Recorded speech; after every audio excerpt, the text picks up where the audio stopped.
So art, a moving story. So I have been doing this for about 26 years. I started out as a nurse, wasn't very good at it. I then worked in an office and I was okay at that. And then on the side, became a private investigator and ended up repossessing cars for rental companies, which it was okay, but it was no Sybil Shepherd moonlighting stuff. I thought it was not what I thought it was going to be. And I segued into, first of all, moving household goods for a large company. They had a part of their division, a division in their company which did art moving. They asked me if I'd do that because no one else seemed to know anything about it. I did have an interest in the arts and I do know a lot of artists, so I grew up with a lot of artists. So I had an interest to start with. So I've segued through all of that. I've owned my own business. I've done project management for Caldwell Public Art projects. And now I've been at IAS for 7 years. So I've sort of fitted a lot in. I don't know everything, and every day there's something new to look at, which is why I love my job. And a new conundrum, a new problem to solve. So art, a moving story. So things we love to look at. We love to look at kids. This is my daughter Ruby, she's now 11. She's really embarrassed, so I was going to show you that. We like travelling and looking at things overseas. We like craft. We like looking at history. So there's something we all like to look at. Animals, pets. This is my dog Reg and Max. This is a bit old, this photo, because Reg has now gone to God, but Max is still around. So we probably all agree on this because we're here. We love art. So art is one of those things we can all, I think, I've never met a person that has not been able to tell me something that they like in the art world. You know, it doesn't matter how negative someone is, there's something that they've seen that they like. But have you ever thought about how it got to the gallery, how it got to the park, how it got to the house, how it actually got to where you're now looking at it? That's all some of us think about. This is Andrew that I work with. And this is a photo I've had for ages. And this is in my office. I've got these crazy cardboard animals. So, case studies. Sounds very boring, but I'm sure it won't be. So, broth. This was one of the most nerve-wracking things I've ever moved. So this is broth from 1888. Louis Pasteur supplied this broth, supplied 12 of these sealed flasks. So it's a glass flask and it's sealed at the top. The broth itself is as clear as anything, but at the very bottom there's a sediment. So like whenever you make any broth, you know, you get that sediment that's going to fall to the bottom. This could not be shaken. The sediment could not be lifted because it'll make the broth will take ages to go back to clear again. So this was supplied by Louis Pasteur in an attempt to eradicate the rabbits in the late 19th century. So this was the most important thing that this museum owned, and this is part of the University of Sydney's Pathology Museum, and they were getting a brand new beautiful museum, so we had to move that. This was what their old museum looked like. You can't see any of these things properly you probably don't want to. They're just bits of bodies. So they were moving into this brand new museum, and this is it in its new spot. Still completely clear. The thing with my job is sometimes when things get really nerve-wracking, I can't take photos because I'm too busy fussing about what I'm doing and making sure that things are right. So I do not have, in all the photos I do not have a photo of it packed. But it was packed very much like the way Brendan's been packing things that I've seen today, the ceramics. So there was a box and it was nestled with foam and Tyvek, which is a papery product which we use for protection. It travelled perfectly, not a problem. So I was so relieved. But the day after I'd taken this photo, I went back there, we were doing something else, and it wasn't there. And I was like, oh my God, what's happened to the broth? And someone had taken it away to photograph it and just picked it up, carried it, put it down, brought it back, and it was cloudy. I was like, well, yeah, so it was that nerve-wracking, but it got there. Stellar. How fantastic is this? Like, it's a great work, but it's 3.05 metres high, centimetres high, 305 centimetres high, 914 long and 7.5 deep. For those of you in the audience who would like to know, that's 10 by 30. It's really, really big. It is so big that the gallery had to build a wall over it to, because they couldn't get it out of the gallery, they couldn't work out how to get it out. So there had been a wall over this work for 20 odd years. They eventually redid that gallery and pulled the wall down.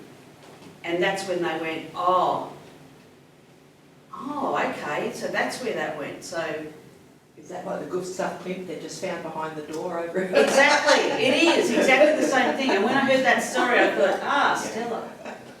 So it is big and really hard to move.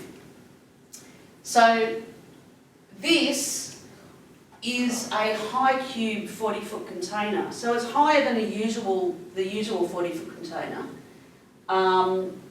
And the guys here are like, okay, I don't think it's going to fit. We're like, oh, we've done it before, of course it's going to fit.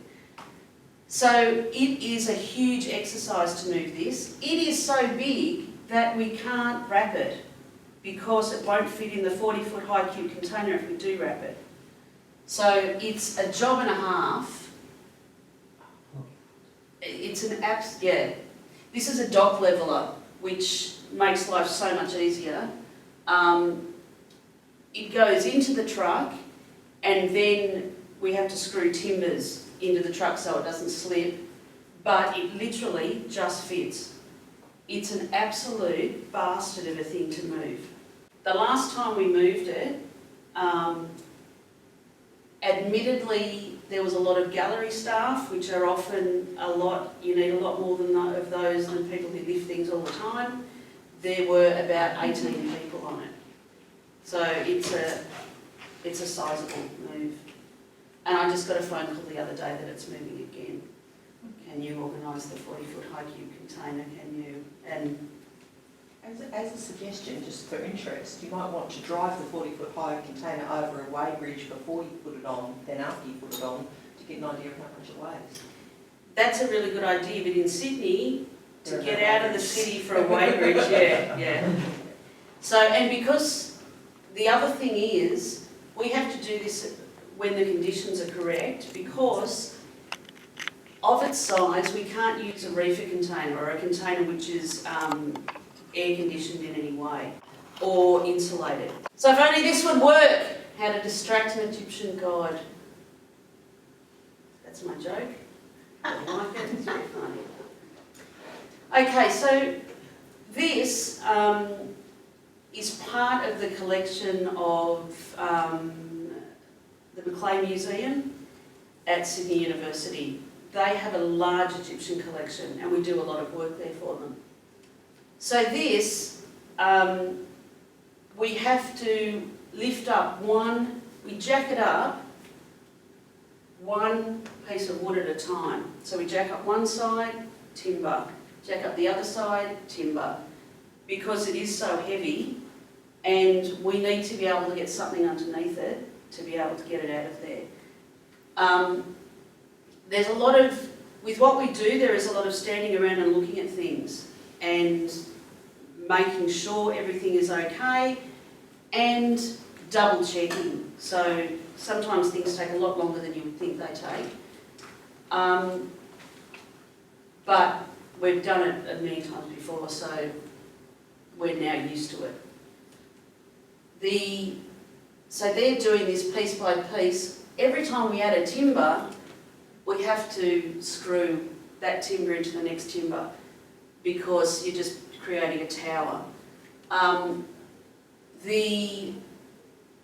Phil, who's here holding the screwdriver, he will create this and then that ends up getting chucked out unless we can use the timbers for something else, because they'll be used again when we undo it, but then after that it's already been screwed in a heap of times, so we probably don't have a use for it, which is a waste.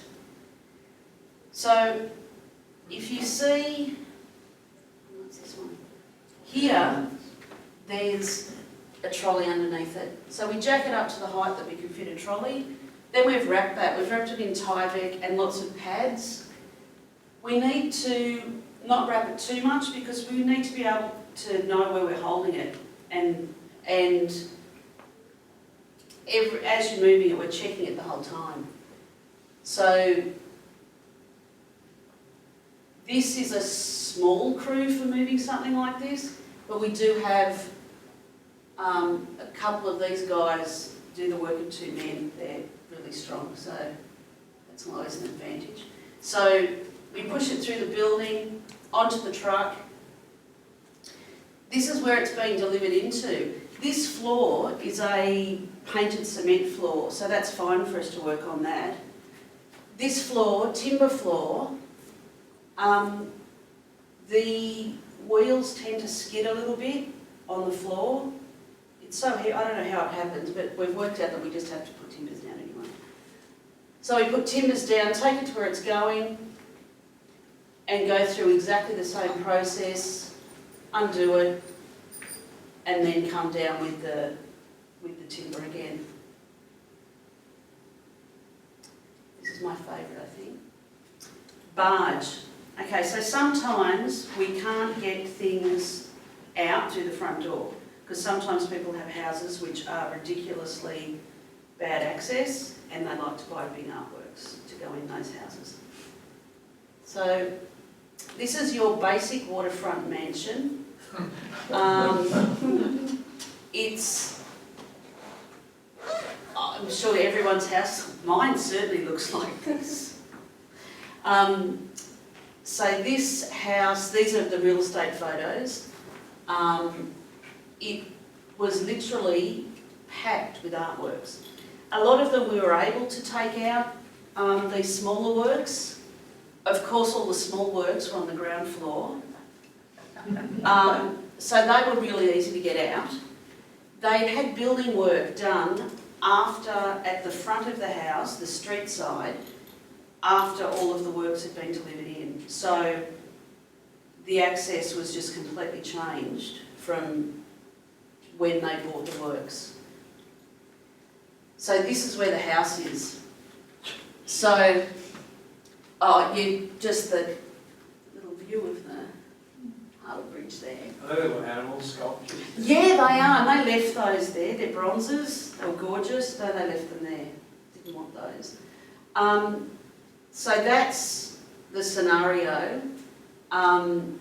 This where that arrow is, that bit going up that way is the driveway. So that house is behind it.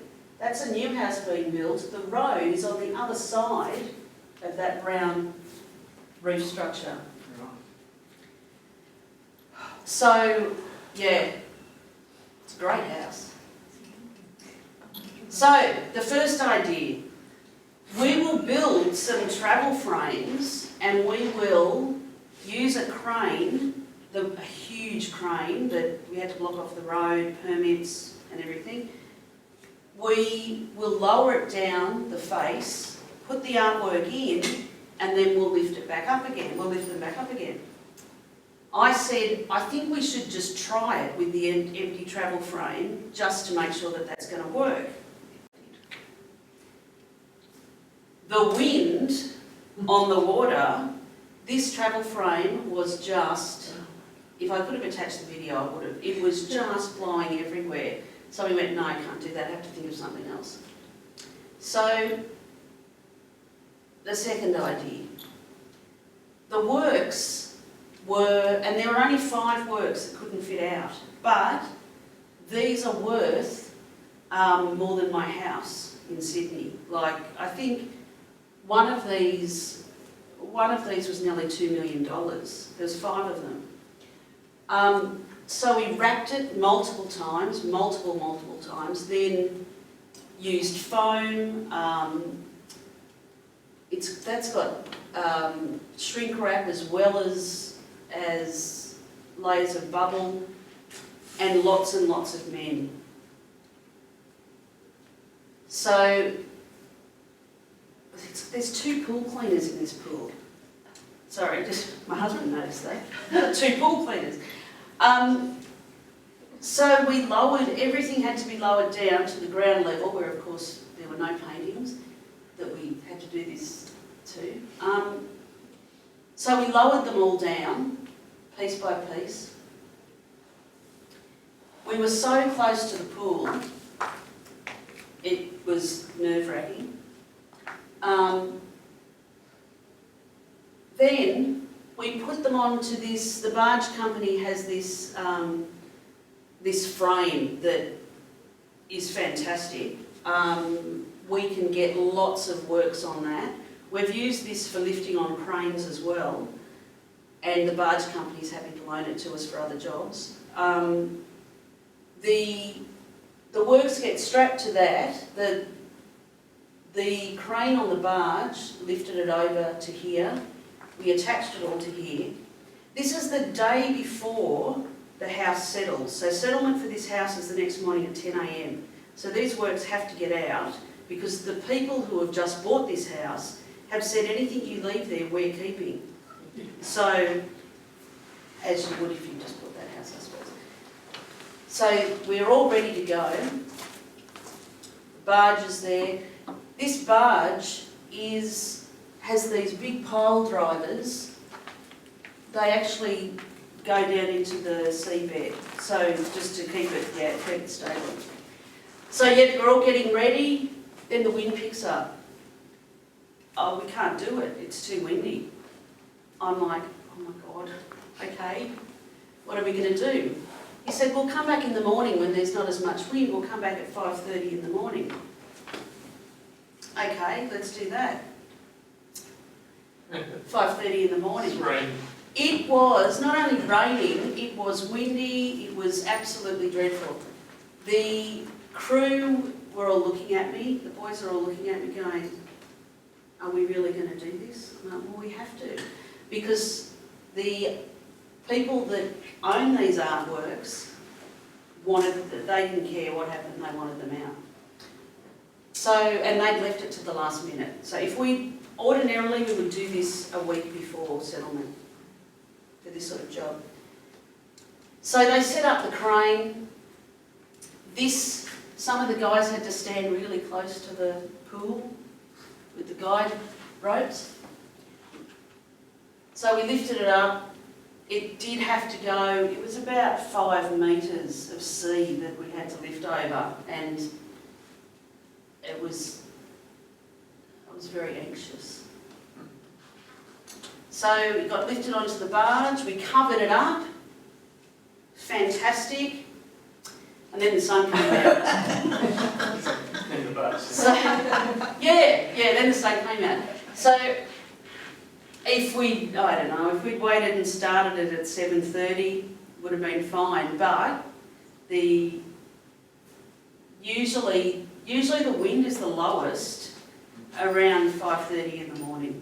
So we do a lot of crane jobs in the city, in Sydney and Melbourne. I don't know why, there's just lots of crane jobs there. And we always have to do those really early. So yeah, then the sun came out and the guy that had bought the house was going, he was on the driveway, he was hoping that they couldn't go out. But I did point out to him as I was leaving, well, they were on the bottom, you would have had to try and hang them all on the bottom floor because you weren't going to be able to get them back up again because we sure as hell were not going to haul them up that side of the house again. So yeah, and the sun came out, great, fantastic. So, 40,000 objects in 55 days. So the Australian Museum needed to convert storage space so that they could have the Tutankhamun exhibition, which is opening early next year. In the space was Australia's largest collection of cultural objects, artworks and archaeological material from the Pacific. 40,000 objects, including Cook and Banks' collection, carved figures, slip drums, canoe parts, dance costumes, you name it. There was a bag of doom. No one wanted to pack the bag of doom.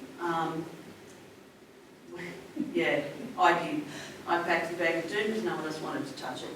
I wasn't sure. I feel I'm okay. I've been fine. Exactly. So before we even started, we had to measure everything. So this is Tom and Simon.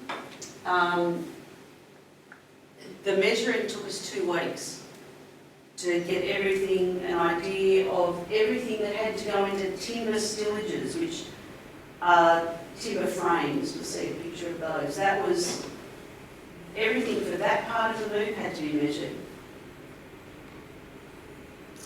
These are the timber stillages. So we did those in 22 days. To get that done, we had to bring people from our office in Seattle. So my boss owns a company in Seattle, so he said to them, do you want to go to Sydney and do a job? We can't pay you while you're there, but you can have time off. And so they came over. They absolutely loved it because they just finished a big museum in Seattle. And this was different material that they were going to be handling. So they were really excited to come. So what we had to do is we had all of the stillages, these stillages, we had them made in our workshop in Melbourne.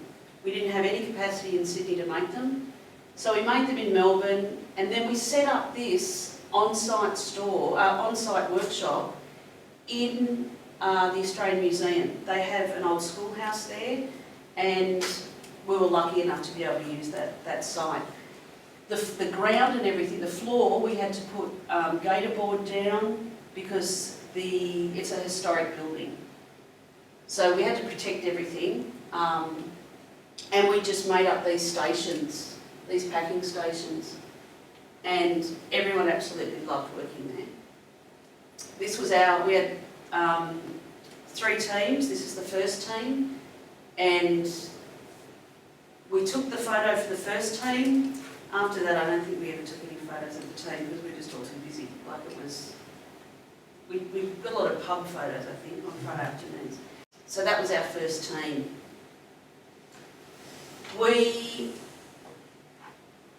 Lots of objects. In a lot of these slides from this, there are things that are blacked out. That's because there are some things that we can't look at. They're culturally sensitive. So I've blacked those things out. Here's 2 of our American guys there. So every stillage numbered, registered and barcoded. So we had to do that because the new store wasn't going to be ready in time, so we had to bring them all back to our store. So we had to have a way of tracking everything. one of the guys came up with this great idea. We had all of these plates made and just set in, so they were a little plate and they had holes drilled in them, so that we would just get our strapping and they have a clip, a normal clip, strapped with a clip on it, like you would have on a bag.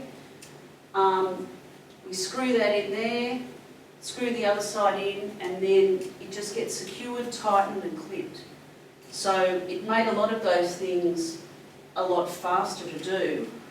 All of the Tyvek, all of that white Tyvek, we had that cut by the distributor. When we bought it, we bought a whole lot of pieces in short strips, because usually it comes in a roll, a big roll, and we just made up a dispenser.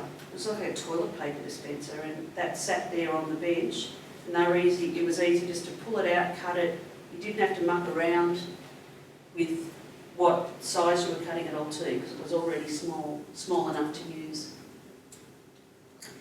So it all came to our store in Sydney. Our storage guy said to him, "I've got some stillages coming in." He said, "Oh yeah, how many?" And I went, "Oh, there's 500. He goes, "Have you got that?" I went, "I actually need that entire store." So we're lucky. We've got lots of room for incoming and travelling exhibitions, so we just took up that space. So first part achieved, so excited when it was finished. So part 2 was the object relocation, 40,000 objects, 55 days. So we had to relocate the stillages to Rydalmere, an hour away from our depot, plus pack 40,000 objects and get them to Rydalmere in that 55 days. And the reason why the 55 days is the builder was coming to rip out the inside of the Australian Museum and start work, otherwise Tutankhamun wouldn't come. No pressure. So amazing things, like this was something collected by Captain Cook. Like, yeah, amazing. So the conundrum, shelf to shelf in 55 days. So the shelves were, the place was so packed, so tightly packed, and an incredible different collection of items. And all different, like there's baskets, there's beads, everything was different. There were a lot of these, which was great, but they went into stillages. But everything was different. Oh yeah, very different objects, very little time. And because this store was in the middle of the Australian Museum and had been added onto, they didn't know a lot of what they had. So you would move things and find a pole or find some of this racking, and someone would spy something behind it and go, "I think there's something behind there." So we'd pull the racking apart and find something there that they hadn't registered, they didn't know they had. Wow, they were excited. There were a lot of exciting things. We found number 3, the third thing that the museum had collected. So that was good. The answer was the museum cart. So we used these carts. They look a little bit different to this, but this was the basic idea to start with. Drawers that stacked on each other. So this is what they look like in the end. So there's structural ply, there's 2 widths, because the shelves come in 2 widths. So there's shelves which are 60 centimetres deep and ones which are 90 centimetres deep. So we wanted to take that into account. There are 2 heights, 30 or 40 centimetres, because most things fitted within that range. We had a beanbag pillow base, which Ian, my counterpart in our Melbourne office, and his wife spent, I think, 3 weekends making all of these beanbag bases.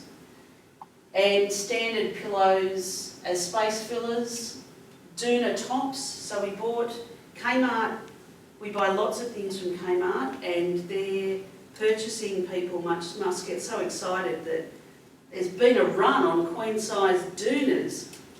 We bought a whole lot of doonas, we had them cut, sewn down the middle so that we could sit them on top to make sure things didn't move around, no upward movement.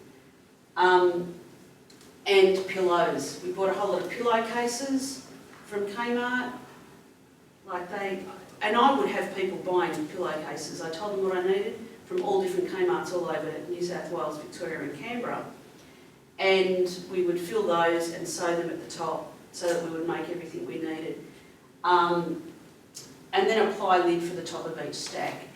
So usually those stacks only move 3 high, only because they're heavy to be able to lift. So we unstack them all, load the bottom one, put an empty one on top, stack that, load the next one. So here are the girls, they're packing these ones. So these have got the doonas in the bottom. They come off the shelf in there, they just get nestled in. So we didn't have to actually physically pack anything, because if we have to pack it, we would never have got it done, we'd still be there now. Load number 1, this was so exciting.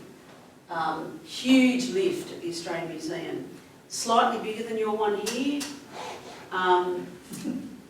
Huge lift. So we were able to fit lots in. It was very exciting when this first load went. Went to the sensational new store, which was just beautiful. So one of the things that we learned when we were doing this also, we had to line all of the shelves. You can actually buy that you usually buy it in a big roll. And I said to the lady how many rolls I wanted, and she said, "Oh, do you want us to cut that to size?" And I said, "Oh, okay." So we had the roll was cut into the width of the shelf, but also they kiss cut it so that we just made up a roller. We would roll it out, and there was a perforation. We would tear it, put it on the shelf, tear it, put it on the shelf. Didn't have to cut anything. It was fantastic. So we're learning things all the time while we're doing this. So the first cart, we're all standing there talking about how we're going to unpack it. Here's more of the things that are blacked out, so you can't see what they are. The museum's conservation staff, the materials conservation staff at the museum attached things to boards. That was part of what they did in the prep that they were doing. There are some things that couldn't be nestled into those bean bags. So what we did, we would just drill these boards directly into the carts, and then they would travel like that. It was great. So that's how big they are. They're the 90 wide ones, and they're the deeper, so they're 40 centimetres high. And these skids, we just had a heap of those made up. So they were good for moving. We could move things directly on those, or we could pack into these. So this is the new, this is the old. Like, it was just the old store. There were things that they just couldn't see what they had. There just wasn't enough space. So the new store is beautiful. And oh my God, we're finished. So that's my museum show. So this is in the new museum, this is in the new store, and it's beautiful. I mean, they can see what they've got. You can get down the aisles. The community can go and visit. They have lots of visiting islander people come, because it's a complete Pacific collection, so they have lots of visitors to it. It's great. Miniatures. So this was a corporate client, and this artwork, the way it came to us was all of these boxes flattened. So we had to put them together. They're tiny. This is a tub of museum wax, so they're like this big. So we had to put them together. Then we had this this is the way they all had to go. So we had to then find the Go Lean Crunch, and they're American, so they weren't things that we recognised. So you'd be like, have you got what? Yeah. The Go Lean Crunch, we didn't know what the packet was going to look like, so we had to find that. We were given this map to put it out. It was a big job. So we have people who are very patient. So here's Tom putting the museum wax on, and then he's just laying them all out. It was his life for, I think it was 3 days he was there. After we put them all together, just laying them all out. And then the director of the company said, I don't know if I like them there. Maybe we could put them in the foyer. And then someone else said, oh no, maybe we could put them. So we've left it with them, and it's been there for like 2 years, and they haven't moved it yet. So you only want to move it once. So the random everyday things. So these are just a mix of things that... the specialised packing that we do, this is great. His arms had to be supported. I thought it was they were covering up his bits, but no, his arms had to be supported. So until there's actually blocks under his arms there, under his hands, you can't see them in this image. So we do that sort of packing as well. This is done in our workshop. So in our workshop, things are more, unless we set up a workshop at a client's premises, we have to make do with what we've got, and we do create things on the go. But here, this is very standard. That's Graham, he hated doing that. He really didn't like that. So yeah, this is Lego.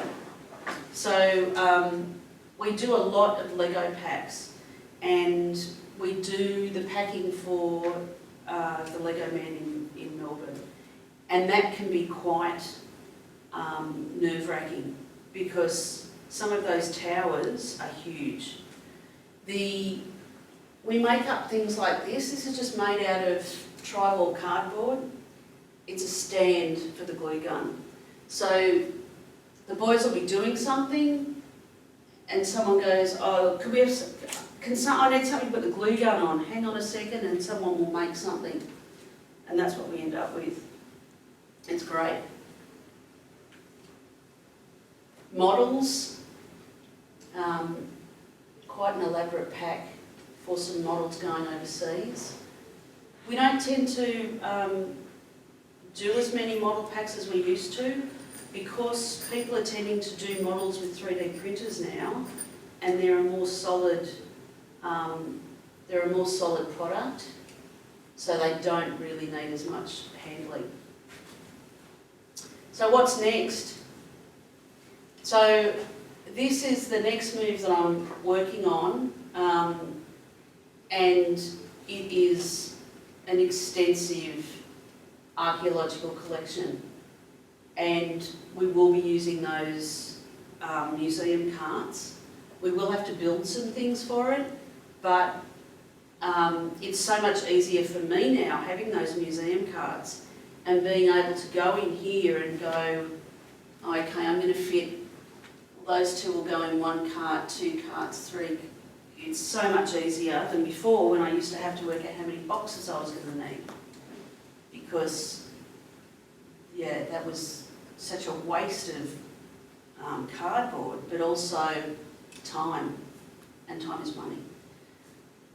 So moving up means I get to look at it most days, which is fantastic. I absolutely love what I do, and I think it's interesting, and I hope you do too.